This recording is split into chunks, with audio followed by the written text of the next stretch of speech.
بسم اللہ الرحمن الرحیم. سامعین، پروگرام ہے تعلیم ہماری ضرورت، اور ایکسپرٹ ہوتے ہیں جناب پروفیسر محمد امین قریشی، اور ہم اس پروگرام میں تعلیم کی مختلف جہتوں پر بات کرتے ہیں، مختلف موضوعات پر بات کرتے ہیں. اور آج ہم جس موضوع پر بات کریں گے وہ ہے اسلامی معاشرے میں استاد کی حیثیت. اس سے پہلے ہم تعلیم میں اساتذہ کی اہمیت پر اکثر بحث کرتے رہے ہیں، اور آج میں خصوصی طور پر پروفیسر صاحب آپ سے پوچھنا چاہوں گا کہ ہمارے ماضی کے اسلامی معاشرے میں استاد کی کیا حیثیت تھی؟ ماضی کے اسلامی دور کے اندر ہر وہ شخص جو کسی نہ کسی طور پر درس و تدریس کا فریضہ سر انجام دیتا تھا، خواہ وہ انفرادی طور پر خواہ وہ اجتماعی طور پر، عرف عام میں اسے استاد ہی کہا جاتا تھا. اس میں دینی تعلیم بھی شامل تھی، دنیاوی تعلیم بھی شامل تھی، اور ایسے فنون اور پیشہ ورانہ جو ہنر تھے ان کو بھی سکھانے والے کو استاد کہا جاتا تھا. یعنی استاد کے لیے کسی باقاعدہ مدرسے یا ادارے سے منسلک ہونا ضروری نہ تھا. اسلامی دور میں اگر ہم نظر دوڑائیں تو ہمیں پتہ چلے گا کہ اس وقت اساتذہ کے 3 درجات. ایک وہ اساتذہ جنہیں ہم معلمین کتاب کہتے تھے، یہ اس وقت جو بھی دینی علوم کے بارے میں، سیرت کے بارے میں یا طب کے بارے میں، یہ جو بھی علوم تھے ان کے بارے میں جو کتابیں تھیں ان کی تدریس کا کام سر انجام دیتے تھے. دوسرے وہ اساتذہ تھے جنہیں ہم اتالیق کہتے ہیں. یہ بعض خاندانوں کے لیے یا بعض امراء اپنے بچوں کی تعلیم اور تربیت کے لیے مقرر کرتے تھے. تیسرے درجے پہ وہ اساتذہ تھے جو باقاعدہ طور پر کسی مسجد کے اندر یا کسی مدرسے کے اندر تدریسی فرائض سر انجام دیتے تھے. میں آپ کی دلچسپی کے لیے یہاں عرض کرتا چلوں کہ جیسے آج کے دور میں استاد کی درجہ بندی کے لحاظ سے، احترام کے لحاظ سے فرق تھا، اس وقت بھی بعض ایسے اساتذہ موجود تھے جن کا معاشرہ کوئی خاص عزت یا احترام نہیں دیتا تھا. لیکن بعض ایسے اساتذہ کا بھی تاریخ میں ذکر موجود ہے جن کے سامنے اس وقت کے امراء، اس وقت کے حکمران عزت اور احترام کے ساتھ اپنا سر جھکانے کو فخر محسوس کرتے تھے. حالانکہ اس وقت کے اساتذہ عام قسم کے طلباء، امراء یا خلفاء کے جو بچے تھے ان کو تعلیم دینے میں کوئی نمایاں فرق یا تفاوت کا برتاؤ نہیں کرتے تھے، بلکہ وہ یکساں قسم کی تعلیم دیتے. پروفیسر صاحب، آپ یہ بتائیں کہ اسلامی معاشرے میں ایک استاد کا کیا معیار تھا؟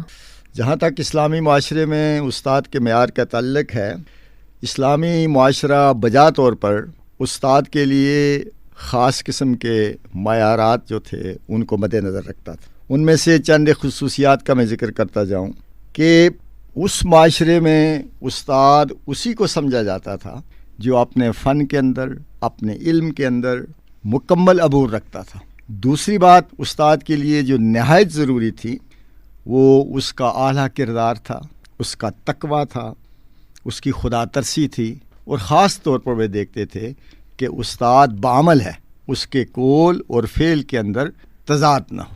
تیسری بڑی بات جو اسلامی معاشرے میں ایک استاد کے لیے معیار تھا یا جو خصوصیت مخصوص طور پر پائی جاتی تھی وہ استاد کے کردار کے متعلق. استاد معاشرے میں اپنے بچوں کے لیے ایک رول ماڈل ہوتا، لہذا اسلامی معاشرے میں ایک ایسے استاد کا جس کے قول اور فعل میں تضاد ہو، استاد ہونے کا کوئی تصور نہیں پایا جاتا. اسلامی معاشرے میں ایک بات یہ بھی تھی کہ استاد ہی نصاب ہوتا تھا، وہی استاد نصاب تشکیل دیتا تھا، کتب کا تعین وہی کرتا تھا، اور پھر وہ ابتدا سے لے کر اختتام تک وہی ذمہ دار ہوتا. مختلف درجات نہیں ہوتے تھے.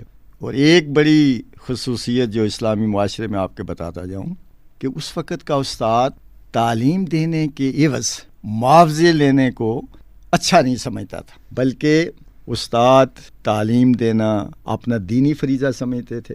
اور نبی پاک صلی اللہ علیہ وسلم کے اس قول کو ہمیشہ مد نظر رکھتے تھے کہ میں تم سے تعلیم و تربیت کا کوئی معاوضہ نہیں لیتا، میرا معاوضہ صرف اور صرف خدا کے ذمے. اسی طرح میں عرض کرتا جاؤں کہ استاد نہ صرف تعلیم دینے کا ذمہ دار تھا بلکہ وہ ایک مربی ہوتا تھا، طلباء کی سیرت اور کردار پر نظر رکھتا تھا، ان کے جو گھریلو معاملات ہوتے تھے اور جو ان کی معاشرتی ضرورتیں ہوتی تھیں ان کا بھی خیال رکھتا تھا. اور آج کے دور کی طرح یہ نہیں ہوتا تھا کہ استاد تعلیم دینے کے لیے بچوں کے پاس جائے، بلکہ جو طلباء ہوتے تھے، جو پیاسے ہوتے تھے، وہ اپنی علم کی تشنگی بجانے کے لیے، اپنے علم کی پیاس بجانے کے لیے علم کا جو منبع تھا، علم کا جو کنواں تھا استاد، اس کے پاس آیا کرتا. پروفیسر صاحب، جیسا کہ آپ نے گفتگو کے دوران یہ بات فرمائی کہ اس وقت کے جو اساتذہ تھے وہ معاوضے کے عوض جو ہے پڑھایا نہیں کرتے تھے، تو آپ یہ وضاحت کرنا پسند کریں گے کہ ان کا گزر اوقات کس طرح ہوتا تھا؟ میں نے جیسے پہلے عرض کیا کہ اسلامی دور میں معاوضہ لینا، بلکہ بعد ازاں اگرچہ رسم چل پڑی کہ اساتذہ کا معاوضہ مقرر کیا جاتا تھا، لیکن جو معاوضہ ہوتا تھا وہ معقول ہوتا تھا، اور اس وقت کا استاد فکر معاش سے بالکل آزاد ہوتا تھا. اسلامی معاشرے کی یہ ذمہ داری تھی کہ جو مدارس ہیں، جو تعلیم دینے کے مقامات ہیں، ان کے ساتھ کچھ سرکاری املاک جو تھیں یا کچھ زمین یا کچھ اور ایسی اراضی جو تھی وہ اس کے ساتھ وقف کر دی جاتی تھی. اب وہی اسی سرکاری املاک سے یا جو اراضی وقف کر دی جاتی تھی اسی سے استاد نہ صرف درس و تدریس کا کام سر انجام دیتا تھا بلکہ اسی سے وہ طلباء کی امداد بھی کرتا تھا، اور اسی سے سارا جو تعلیمی نظام تھا اس کی کفالت ہوتی تھی.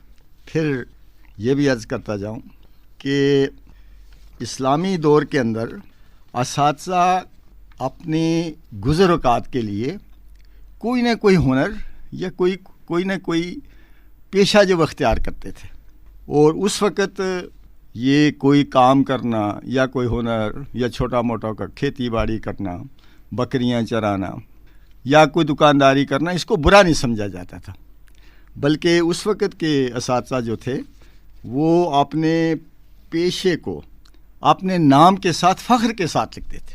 مثلا بعض اساتذہ اپنے آپ کو بزاز لکھتے تھے، بکریاں چرانے والا، بعض نے اتار کہا، بعض نے جو یہ لوہے کا کام کرتے تھے حداد کہلائے. تو اس طرح سے وہ چھوٹا موٹا کام کرنا، کسب معاش کے لیے کوئی ہنر کرنا، اس کو برا نہیں سمجھتے تھے. بعض جگہ پر انہوں نے اپنے نام کے ساتھ خیاط بھی لکھا، یعنی جو لوگ درزی کا کام کرتے تھے، درزی کا کام خیاط تھے.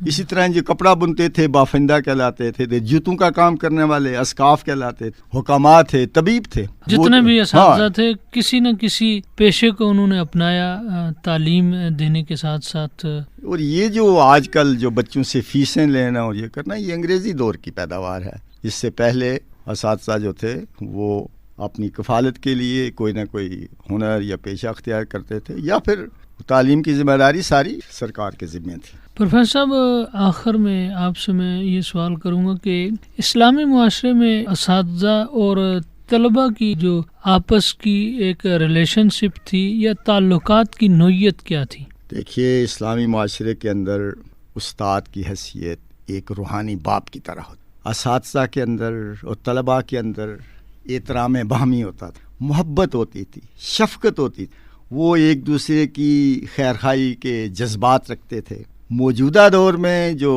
استاد کی بے توقیری ہو رہی ہے، جو استاد کے احترام میں فرق آ رہا ہے، اس کی وجہ یہ ہے کہ ہمارا اساتذہ کا معاشرے کے ساتھ ربط ختم ہوتا جا رہا ہے، اور جوں یہ معاشرے کے ساتھ ہمارا ربط کم ہو رہا ہے، ہماری عزت، ہمارے احترام میں کمی واقع ہو رہی. دوسری بات یہ تھی کہ استاد اپنے بچوں کو پڑھائی کے لیے مارنا، سزا دینا، ڈانٹنا، ان کی ہر وقت طعن و تشنیع کرنا، اس کو برا سمجھتا، بلکہ اس وقت کے استاد کا یہ خیال تھا کہ اگر اس طرح سے تعلیم دینے میں سزا کو یا بے جا سختی کو روا رکھوں گا تو یہ طلباء جو ہیں علم حاصل کرنے والے اس سے بددل ہو جائیں گے، ان کے اندر تعلیم کے خلاف نفرت پیدا ہوگی، ان کی عزت نفس مجروح ہو جائے گی، اور ان کے جذبات جب مجروح ہو جائیں گے تو نتیجتاً یہ ہوگا کہ وہ جذباتی طور پر معاشرے کے لیے ایک اچھے معاشرتی فرد ثابت نہیں ہوں گے۔ استاد شفیق ہوتا تھا، ہمدرد ہوتا تھا، رہنما ہوتا تھا، بلکہ استاد ایک رول ماڈل ہوتا تھا۔ اس کی معاشرہ نقل کرنا اپنے لیے عزت اور احترام سمجھتا تھا۔ اساتذہ جو تھے وہ اپنے بچوں کے اوپر انفرادی توجہ بھی دیتے تھے، ان کی صلاحیتوں کو مد نظر رکھ، ان کی صلاحیتوں کے مطابق ان کی تعلیم کا بندوبست کرتے تھے۔ جہاں کوئی کمزوری یا خامی ہوتی اس کے اوپر انفرادی توجہ دیتے تھے۔ یہی وجہ تھی کہ اس وقت کے اساتذہ اور آج کے اساتذہ کے اندر جب ہم مادی طور پر ایک دوسرے سے دور ہوتے جا رہے ہیں، ہمارا وہ روحانی باپ کا، عزت و احترام کا، ایک دوسرے کے ساتھ ہمدردی اور شفقت کا رشتہ جب سے ختم ہو رہا ہے، ہمارا آج کا استاد بے توقیر ہو رہا ہے، اس سے کہ عزت و احترام میں کمی واقع ہو۔ شکریہ پروفیسر صاحب۔ سامعین، آج ہم نے جس موضوع پر بات کی وہ تھا اسلامی معاشرے میں استاد کی حیثیت۔ نیکسٹ پروگرام تک کے لیے اپنے میزبان منصور عبدالباری کو اجازت دیجیے۔ اللہ حافظ۔